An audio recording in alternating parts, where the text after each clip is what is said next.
Olá, meus amigos e minhas amigas! Sejam bem-vindos ao canal Periscópio, um canal dedicado a histórias e curiosidades. Eu sou Thiago Queiroz e no vídeo de hoje vamos falar sobre o famoso acidente com o Fokker 100 da TAM que caiu lá em São Paulo, no bairro do Jabaquara, em 1996, matando seus 96 ocupantes e mais 3 pessoas em solo. A tragédia, eu estou fazendo esse vídeo porque a tragédia vai completar 20 anos agora, no dia 31 de outubro, tá? Nesse vídeo nós vamos entender como que o acidente aconteceu, as causas levantadas pela investigação e o que a indústria da aviação aprendeu com ele. Se você gosta de histórias e curiosidades, vai malandramente deixando aquele like, aquele curtir e se inscrevendo no canal enquanto roda a vinheta.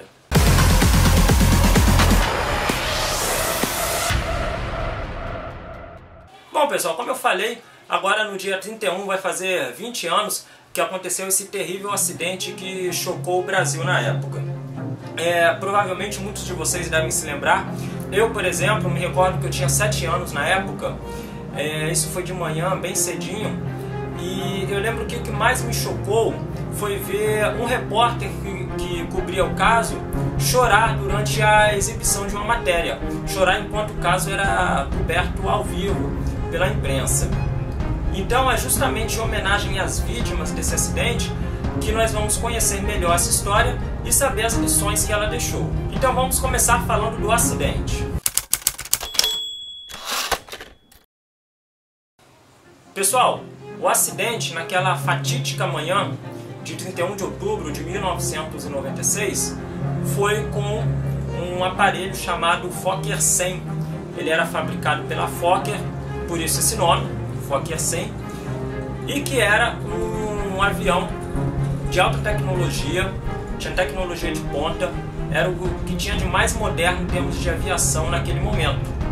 E era um avião, inclusive, feito para pousar em pistas curtas. Essa era a principal vantagem daquele avião, um aparelho para pousar em pistas curtas. E era um Fokker 100 que seria empregado naquela manhã para realizar o voo 402, um voo realizado que partia de São Paulo com destino ao Rio de Janeiro. Era um voo bem curto, leva aí em torno de 30, 40 minutos. Era mais usado para conexões, realização de ponte aérea, né? E era um voo que tinha todos os dias. Era uma das rotas aí mais movimentadas na época. Então naquela manhã de 31 de outubro, o que aconteceu? O Fokker 100, ele taxiou pela pista no aeroporto de Congonhas, se preparou para decolar e pediu autorização. Foi concedida essa autorização e ele começou a percorrer a pista para ganhar velocidade. Percorreu grande extensão da pista, começou a decolar, subiu alguns metros, não atingiu 400 pés, e ele virou de lado. Em aviação, diz-se que ele estolou com a asa direita, né? Então imagina um avião assim, as duas asas dele, ele fez esse movimento assim.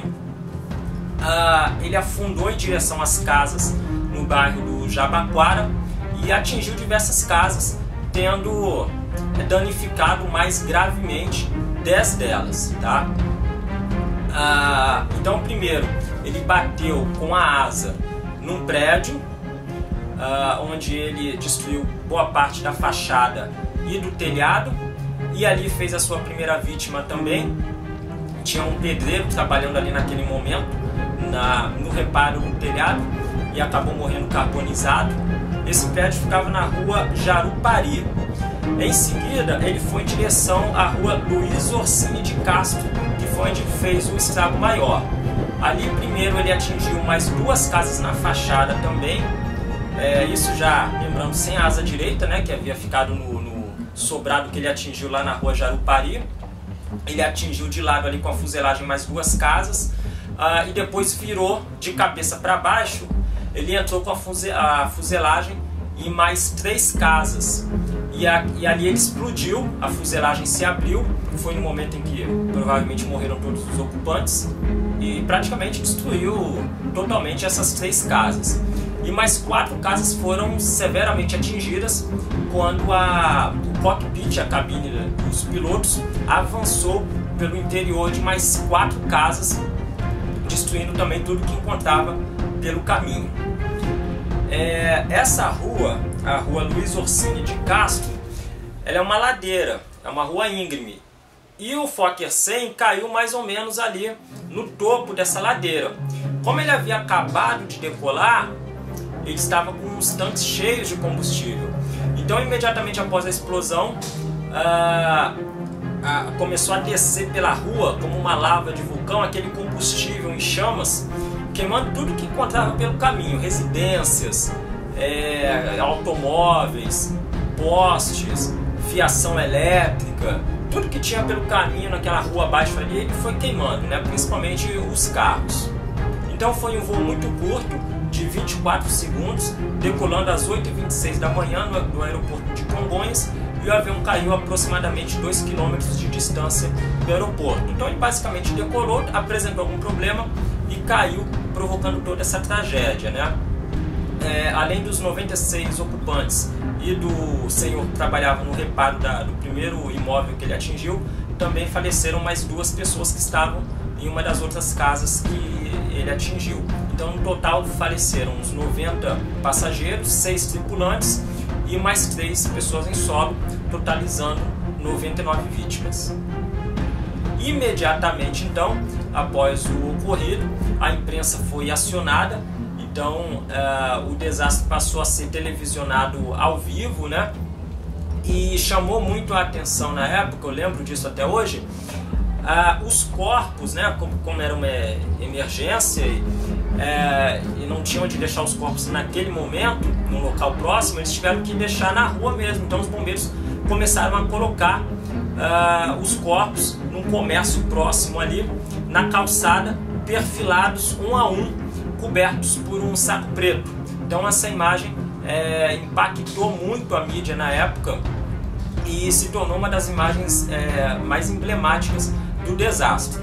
Também foi acionado imediatamente o CENIPA, o Centro de Investigação e Prevenção de Acidentes Aéreos. É um órgão da aeronáutica responsável por investigar acidentes aéreos no Brasil. A primeira coisa que chamou a atenção da equipe do CENIPA foi o estado do avião. Por quê? Eles viram que uma asa tinha ficado muito mais atrás do ponto em que o avião de fato tocou da fuselagem, né? A asa estava um pouco distante da fuselagem. O motor também estava numa casa, do outro lado da rua estava a fuselagem de cabeça para baixo. Então a primeira coisa que chamou a atenção deles pela posição dos destroços, eles perceberam que aparentemente houve uma perda de controle ali. Por algum motivo os pilotos, a tripulação melhor dizendo, perdeu o controle da aeronave e ela caiu. Então a primeira coisa que eles foram investigar foi a condição dos tripulantes. Para quem não sabe, uma investigação aérea era feita em 3 aspectos: o aspecto humano, o aspecto operacional e o aspecto material.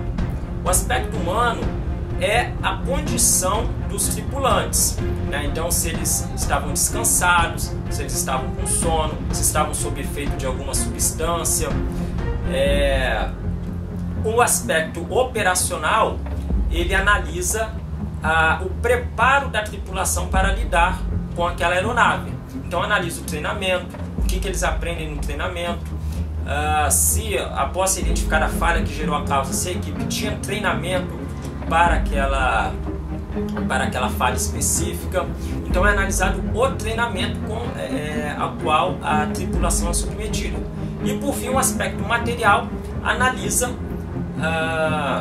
tudo que diz respeito à parte material, principalmente da aeronave, ou seja, as condições da aeronave, se algum equipamento apresentou defeito, se houve algum problema em voo ou em solo que gerou aquele acidente. Então é investigada essa parte material. Então, simultaneamente são investigadas o acidente sob essas 3 óticas, né, para identificar qual delas gerou ou quais delas geraram aquele acidente. Então a primeira coisa que eles foram analisar foi a condição dos pilotos. Pegaram os arquivos médicos dos pilotos na companhia, também na aeronáutica, né, pessoal? A aeronavegante tem registros médicos na aeronáutica. Então começaram a fazer uma investigação minuciosa dos tripulantes. Então a primeira coisa que eles observaram é que o comandante José Antônio Moreno, de 35 anos, era um piloto que tinha 5 anos na TAM, um comandante experiente com 6.000 horas de voo e com seus exames médicos em dia, sem nenhum problema, nada fora da normalidade. Já o copiloto, Ricardo Luiz Gomes Martins, de 27 anos, ele tinha 3.000 horas de voo, era também um piloto experiente, mas naquela aeronave ele era pouco experiente, ele tinha 160 horas de voo no Fokker 100. Então era um piloto experiente, tinha passado por um exame há coisa de uma ou 2 semanas antes do acidente. Então era um piloto experiente, mas naquela aeronave ele tinha pouca experiência. A conclusão, no primeiro momento, é que os pilotos estavam em perfeitas condições para exercer o trabalho deles. Então os investigadores foram analisar os registros da aeronave, foram pegar os livros na TAM relativos à manutenção da aeronave. E a manutenção dela estava em dia. Mas um ponto chamou a atenção, que era o seguinte: no dia anterior ao acidente, ou seja, no dia 30 de outubro, o acidente foi no dia 31 de outubro, dia das bruxas. No dia 30 de outubro, o piloto do avião havia feito uma anotação de que aquele avião, uma notificação na verdade, que aquele avião estava apresentando problema no autothrottle.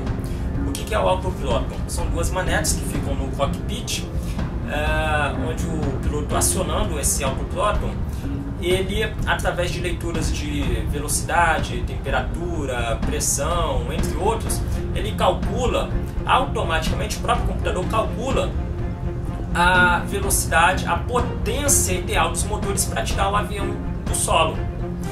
Então, o piloto, utilizando o autothrottle, ele não precisa se preocupar em ajustar a potência dos motores. Ele vai fazendo outros trabalhos no avião e a potência dos motores é calculada automaticamente pelo computador. Mas esse não é um item obrigatório no avião. Ele era um adicional no Fokker 100, uma facilidade que ele oferecia. Se o piloto quisesse, ele poderia desligar o autothrottle. Se apresentar defeito, ele não poderia não utilizar o autothrottle. Muitos aviões não têm autothrottle, são chamados aviões convencionais, onde o piloto ele vai ali a cada momento ajustando a potência dos motores. Então, o defeito em autothrottle não era motivo para cancelar um voo, para abortar um voo, e muito menos para causar um acidente. Portanto, embora aquele avião estivesse voando com problema no autothrottle, isso chamou a atenção dos investigadores, mas não havia nada de errado aí também. E aí, num primeiro momento, a investigação ela ficou meio empacada aí, porque eles viram que tomaram conhecimento que o autothrottle estava com defeito, mas o avião continuou operando com o autothrottle com defeito, o que não significava nenhum problema, não havia nada de errado, e não descobriram mais nada. Até que uma testemunha, que era um mecânico que tinha uma empresa de táxi aéreo, que estava de serviço no aeroporto de Congonhas naquele dia, viu o avião decolar. Ele testemunhou tudo. O que ele contou aos investigadores foi que naquela manhã, de céu limpo, condições atmosféricas perfeitas para voar, um céu de brigadeiro, ele viu o avião percorrendo a pista, decolando, e viu o reverso abrir. O que é o reverso? É uma peça, é um freio aerodinâmico. Então o reverso ele fica na parte de trás da turbina. Na hora de pousar, o piloto aciona o reverso, mudando o fluxo de ar das turbinas para frente do avião. O avião funcionando normalmente, o fluxo de ar para trás do avião. Quando ele aciona o reverso, esse fluxo de ar vai para frente do avião, dessa forma ajudando a freá-lo. O avião também tem um freio mecânico nas rodas, né? Mas adicionalmente no momento do pouso o piloto pode usar o reverso, que é um freio aerodinâmico, ajuda, facilita na hora de parar um avião. Mas isso é para ser usado no momento do pouso, na decolagem o reverso não pode ser aberto em hipótese alguma. Mas esse mecânico contou que viu o reverso abrir uma vez, depois ele fechou, aí o avião subiu um pouquinho, o reverso abriu uma segunda vez, aí fechou de novo, depois o avião subiu mais um pouco, o reverso abriu uma terceira vez e ficou aberto. Aí segundos depois o avião estolou de asa direita, inclinou e caiu sobre as casas. O piloto deu esse depoimento, o que por um lado era um depoimento muito importante, uma vez que ele era um mecânico, então ele sabia do que ele estava falando.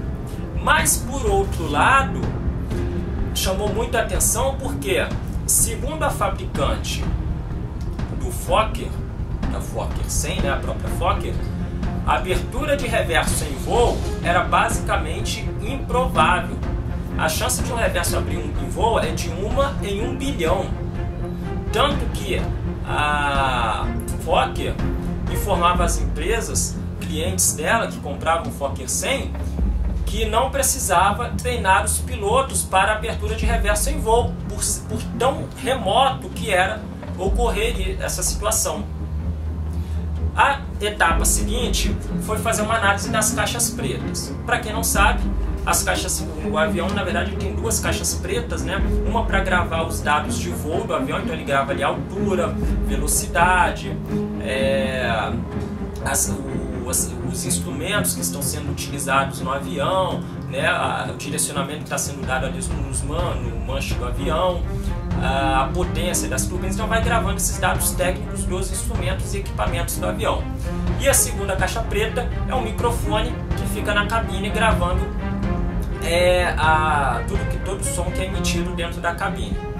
Então, pela análise da caixa preta de dados, eles identificaram que realmente o reverso se abriu bem no momento da decolagem. E pela caixa preta de voz, eles identificaram o seguinte: os pilotos não conseguiram identificar essa situação. Então o que aconteceu? O avião, na hora que ele começou, tirou o trem dianteiro, o trem de pouso dianteiro do solo, abriu o reverso pela primeira vez. Quando isso acontece, veja, o avião está decolando, então ele precisa de muita potência. Então as manetes estavam lá para frente, para conferir bastante potência aos motores. Quando o reverso abre, a potência tem que diminuir, então as manetes vão para trás. Como os pilotos já estavam na cabeça com aquele problema no autothrottle, já estavam sugestionados pelo problema no autothrottle, na hora que eles viram aquela manete indo para trás, eles pensaram que isso era problema no autothrottle, embora ele já estivesse desligado. Eles não souberam que era abertura de reverso porque não acionou nenhum alarme na cabine e o avião já estava começando a perder potência, tá? Isso tudo muito rápido. Eu explicando assim demora um pouquinho, mas isso tudo aconteceu em 24 segundos. Então na segunda vez, quando abriu o reverso, a manete foi de novo lá para trás. Aí o copiloto foi lá e empurrou de novo ela para frente. Aí o reverso fechou a turbina direita e abriu uma terceira vez. Quando o reverso abriu, a manete foi lá para trás de novo e o piloto pressionou ela, não sabendo que era a abertura de reverso, pensando que era uma pane no sistema elétrico, segurou aquela manete e o cabo que fazia a ligação entre a manete e o reverso arrebentou. Então a força combinada do reverso abrindo, o que tem que automaticamente gerar uma redução na potência do motor, né, o que leva a manete aí para trás, e o piloto empurrando a manete para frente, arrebentou o cabo. O cabo acabou se mostrando frágil nessa situação. Quando isso aconteceu, a turbina ficou travada com muita potência e o reverso acionado. Então, na turbina esquerda, o avião não tinha nenhum problema. O fluxo de ar estava indo para trás, gerando, portanto, tração, empurrando todo o avião para frente, para ele ganhar velocidade. Mas a outra turbina estava empurrando o fluxo de ar para frente, né? Então, os fluxos de ar estavam trocados nas turbinas, né? Uma estava empurrando para trás, normalmente, a outra empurrando para frente. Essa estava com defeito. Aí eles não conseguiram recuperar o avião, até porque não identificaram o problema, e o avião caiu. Então, através do depoimento do mecânico e das análises das caixas pretas, os investigadores identificaram o que aconteceu. Tá? Foi uma abertura de reverso em voo, os pilotos não identificaram o problema e o avião caiu. Mas isso levantava uma pergunta muito importante. Por que o reverso abriu se a Fokker dizia que a abertura de reverso em voo era basicamente impossível? Então começou uma investigação em cima do reverso e toda a parte elétrica que tinha ligação com ele. Analisando os documentos, os investigadores do CENIPA descobriram o seguinte: o reverso era alimentado eletricamente por um sistema do avião. Mas as operadoras, as companhias aéreas que utilizavam aquele avião, se queixaram com a Fokker, porque o Fokker era um avião para pousar em pista curta. Então eles argumentavam o seguinte: se tivesse uma falha no sistema elétrico, como é que eles, bem na hora do pouso, como é que eles iriam pousar o avião em uma pista curta, se o reverso dependia daquele sistema? Então a Fokker orientou todos os operadores a mudar a forma de acionamento do reverso, que possibilitava sim, caso de haver uma falha, o piloto tinha uma falha elétrica, bem no momento do pouso, o piloto tinha outra opção de acionamento do reverso. Porém, isso tinha um efeito colateral. Esse sistema se mostrou mais inseguro do que o outro, com relação à possibilidade de falhas. Então, ao fazer essa mudança, as aeronaves, a possibilidade de abertura do reverso em voo caiu de uma em 1 bilhão para uma em 1 milhão, que é inaceitável para os padrões de segurança da aviação. Mas ainda assim foi feito, porque isso só foi descoberto posteriormente.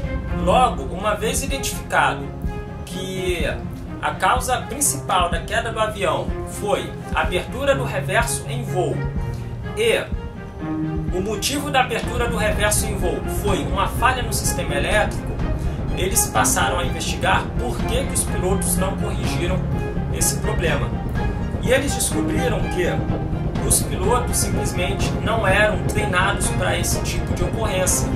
Porque, como o fabricante afirmou que era uma situação extremamente improvável de acontecer, eles não precisavam de treinamento. Portanto, os pilotos não eram treinados para a abertura de reverso em voo. E como o avião tinha apresentado coincidentemente um problema no autothrottle no dia anterior, eles concluíram que aquela falha, aquela mudança de potência nos motores, a revelia dos pilotos, estava sendo provocada por defeito no autothrottle, não por defeito no reverso, não por abertura indevida de reverso. Então, infelizmente, os pilotos morreram sem saber que o problema no avião era a abertura do reverso. Eles simplesmente tentaram corrigir a falha nesses 24 segundos que durou o voo, porém não identificaram a falha corretamente. Eles não lutaram para corrigir o problema correto. Então eles jamais iriam conseguir salvar o avião, porque eles haviam diagnosticado o problema erroneamente, simplesmente pelo fato de que não estavam preparados para aquele tipo de falha. Então, após um ano, o CENIPA emitiu o seu relatório final. Então, após um ano, o CENIPA emitiu o relatório final, listando 3 motivos que convergiram, 3 motivos principais que convergiram para a ocorrência do acidente. São esses os motivos. Primeiro, falha no sistema elétrico, o principal de todos. Houve uma falha no sistema elétrico, um pequeno curto-circuito em uma das placas do avião, que gerou a abertura do reverso do motor direito. Em seguida, a tripulação não estava preparada para esse tipo de problema. Então foi o segundo motivo. Eles não tinham como, era muito difícil, muito provável que eles conseguissem corrigir aquele problema, simplesmente porque eles não estavam preparados para aquilo. E terceiro foi o rompimento do cabo, porque ao forçar as manetes, o cabo acabou não resistindo à força combinada do piloto puxando a manete e do reverso abrindo. O cabo arrebentou, travando o motor com bastante potência e reverso acionado, porque nessa situação o correto é reduzir a potência do motor em que foi aberto o reverso. Como o cabo arrebentou, o piloto não tinha mais esse controle. Então são os três principais motivos que conjuntamente causaram a queda desse avião. Porém, ainda assim, os investigadores do CENIPA ainda divergem sobre um ponto. Existe uma norma em aviação de que é o seguinte: no momento que o avião vai decolar, tem dois pilotos ali, tem o piloto e o copiloto, é o comandante e o copiloto, e um deles vai realizar a decolagem. O outro só vai observar até a aeronave atingir 400 pés. Até a aeronave atingir 400 pés, o outro que não está realizando a decolagem não deve fazer nada. No caso do Fokker 100, o reverso abriu em menos de 400 pés. Quando o reverso abriu, o avião ainda não tinha atingido 400 pés. E o copiloto, acreditando que o problema era o autothrottle, ele tentou desligar o autothrottle e depois forçar as manetes, portanto contrariando esta norma. Ele tomou providências antes de atingir 400 pés. Uma parte dos pesquisadores, dos investigadores do CENIPA, avaliam que o desempenho dos pilotos, da tripulação, mas principalmente do copiloto, apresentou falha neste ponto específico, porque ele contrariou esta norma. Ele não deveria ter mexido em nenhum instrumento até o avião atingir 400 pés. Já uma outra parte avalia de forma distinta. Eles acreditam que o copiloto agiu com o maior profissionalismo e corretamente ao tentar corrigir uma falha que eles acreditavam naquele momento poderia levar à queda, à perda da aeronave. Então, por mais que exista essa norma, não sei se ainda hoje existe, mas pelo menos naquela época existia, de que o copiloto não deveria ter feito nada até a aeronave atingir 400 pés, ainda assim, esses investigadores argumentam, ele agiu corretamente, uma vez que a situação exigia que ele tomasse providências. Então até hoje existe essa divergência a respeito do desempenho da tripulação frente à situação que se apresentou, se eles teriam contribuído ou não para a ocorrência do acidente no momento em que tentaram corrigir a pane sem conseguir identificar corretamente qual era a causa do problema. Em aviação, a investigação que é feita não é uma investigação criminal. Ela não é feita com a intenção de apurar responsabilidades, mas de identificar as causas do acidente e fazer recomendações de segurança para evitar que novos acidentes como aquele investigado ocorram. Então, ao final de qualquer investigação, no relatório final, são feitas uma série de sugestões de segurança. No caso do acidente com o Fokker 100 no voo 402, a investigação levou a uma melhora do projeto do Fokker 100, porque já era uma aeronave muito boa, mas que eram necessários realizar alguns ajustes, para evitar a ocorrência de novos acidentes como aquele. Então essas falhas foram corrigidas e a maior prova de que essas correções foram eficientes é de que desde 1996, desde esse acidente no Jabaquara, nunca mais teve outro acidente com o Fokker 100 e nenhuma vítima fatal, felizmente. Também foi melhorado o treinamento dos tripulantes. A TAM, na mesma semana, passou a incluir o treinamento de abertura de reverso em voo para todos os tripulantes. capacitando assim, portanto, os tripulantes a lidar com esse tipo de situação.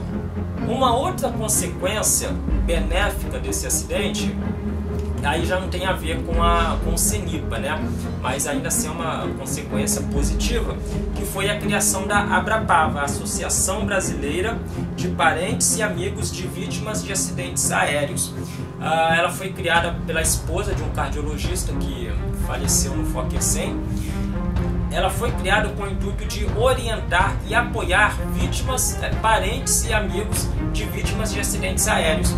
Por quê? Neste acidente e em alguns outros, os familiares das vítimas reclamavam de falta de apoio. Primeiro, de falta de transparência do órgão que investigava, que apenas divulgava as suas conclusões nos relatórios oficiais, mas durante a investigação não passava nenhuma informação. E também com relação à companhia aérea. Essas pessoas reclamavam muito do tratamento que frequentemente era dispensado por essas companhias aos familiares das vítimas dos acidentes.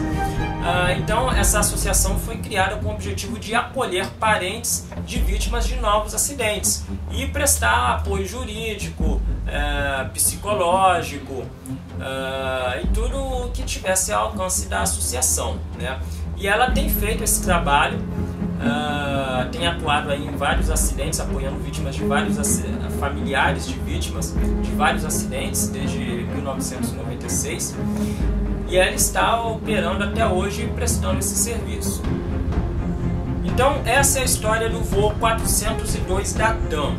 Eu quero aproveitar e lembrar aqui que apesar de acidentes como esse, o avião continua sendo o meio de transporte mais seguro que existe, embora muitas pessoas sintam medo de voar de avião. Aliás, eu quero aproveitar e saber a sua opinião agora. Você tem medo de andar de avião? Eu, por exemplo, não tenho medo nenhum. Já andei algumas vezes e acho muito bacana. Não tenho medo nenhum de andar de avião, embora algumas pessoas tenham, né? Deixa sua resposta aí nos comentários se você tem medo de andar de avião ou não. E aproveitando, se você conhece algum tema interessante, alguma história que você gostaria de ver abordada aqui nesse canal, deixa aí a sua sugestão nos comentários, que será um imenso prazer falar a respeito dela aqui. E aproveita, deixa aquele like, se inscreve aí no canal e ajuda a divulgar aí, compartilhando o vídeo nas redes sociais. Então a gente vai ficando por aqui, muito obrigado pela sua audiência e até o próximo vídeo.